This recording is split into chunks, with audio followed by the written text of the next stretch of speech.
எந்த ஒரு விசேஷமாக இருந்தாலும் முளைப்பாரி என்பது கண்டிப்பாக இடம்பெற்றிருக்கும். எந்த ஒரு விசேஷங்கள் இருந்தாலும் சரி, கும்பாபிஷேகம், திருவிழா, கல்யாண வீடு ஆகிய எல்லா இடத்திலும் முளைப்பாரி அப்படின்ற ஒன்றை கண்டிப்பாக போட்டுட்டு வருவாங்க. அம்பாலோடு நிறைய தொடர்புடையது. அம்பிகையோட ரூபமாகவே வழங்கப்படுவது இந்த முளைப்பாரி தான். அதுலேயும் குறிப்பாக ஆடி மாதம், பங்குனி மாதம் அப்படின்னா நிறைய இடத்துல முளைப்பாரி போடுறது உண்டு. நல்ல பக்குவமான மண்ணை எடுத்து அதில் விதைகளை போட்டு ஒரு புல்ல மாதிரி அதை பார்த்துக்கிட்டு அது வளர்ந்தோன்னே மன திருப்தியை தர்றது தான் ஒரு முளைப்பாரி. 7 நாள் விரதம் இருந்து அந்த முளைப்பாரி நல்லா வளர்ந்த பிறகு எல்லா கடவுள்களிடம் பூஜித்து 7வது நாள் ஊர்வலமாக கொண்டாந்து எல்லா கடவுளையும் கும்பிட்ட பிறகு நீரில் கரைப்பது தான் இதனுடைய சிறப்பு அம்சமாகும். இந்த சம்பிரதாயம் வெறும் வழிபாடு மட்டும் இல்லைங்க. ஆதி காலத்தில் மனிதர்கள் அனைவருமே விவசாயத்தை நம்பி மட்டும்தான் வாழ்ந்துட்டு இருந்தாங்க. அப்பேற்பட்ட விவசாயத்தை சரியான காலம், சரியான நேரம் பார்த்து தானே விதைக்கணும். அதுக்கு தான் பழமொழியில் என்ன சொல்லியிருந்தாங்கன்னா, ஆடி பட்டம் தேடி விதை அப்படின்னு சொல்லியிருக்காங்க. அந்த ஆடி மாதத்துக்கு பிறகு விதைக்கக்கூடிய தானியங்கள் நல்லதாக இருக்குதா அப்படின்றது எப்படி பார்க்குறது?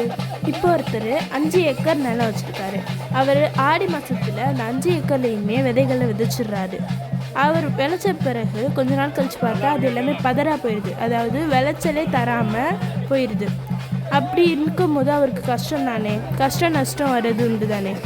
அதனால தான் முன்னாடியே முன்னோர்கள் என்ன பண்ணாங்கன்னா, இந்த மாதிரி முளைப்பாரி அப்படின்ற பேரில் சிறிது விதைகளை எடுத்து தனியாக 7 நாள் வச்சு அதை வளர்க்க ஆரம்பித்தாங்க.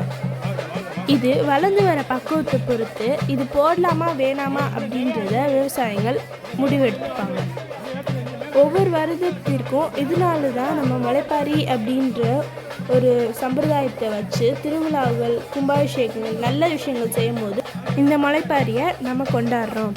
இந்த முளைப்பாரியை எப்படி எடுக்கிறதுன்னு கல்யாணம் ஆகாத பெண்களுக்கு சொல்லிக் கொடுப்பாங்க. அப்போ அவங்க நல்ல கவனமாக பார்த்து அதை பக்குவமாக பார்த்துப்பாங்க. அது மட்டுமல்ல, குழந்தை பாக்கியம் இல்லாதவங்களும் இந்த முளைப்பாரியை தூக்குறது உண்டு.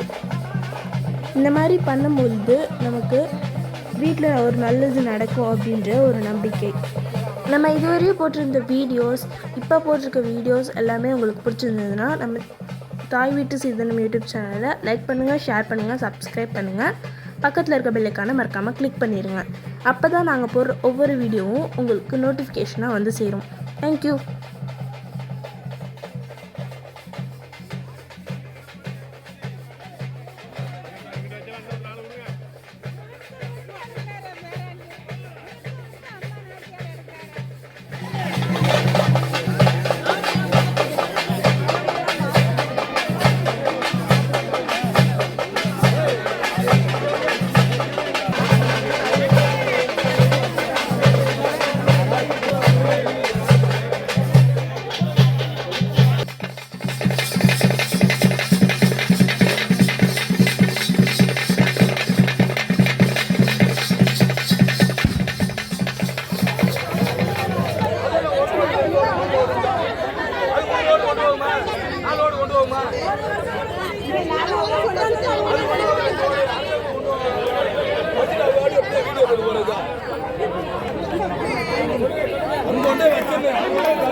வச்சிருந்தேன்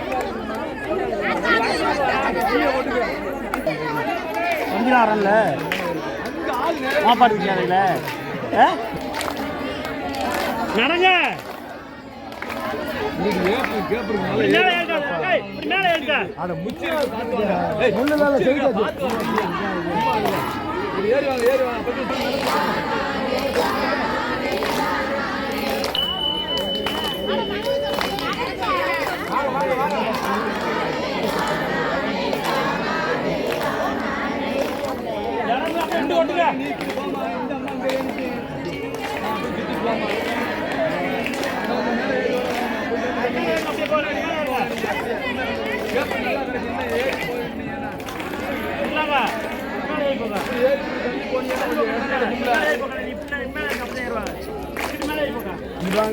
பாப்பா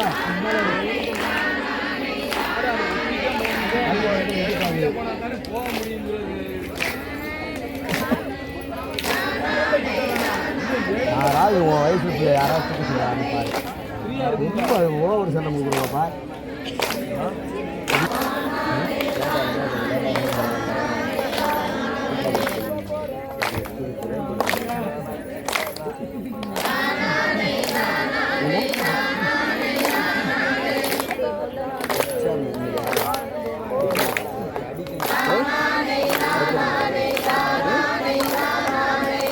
அடிச்சது கேட்கல அடிச்சது கேட்கல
சந்தோஷமா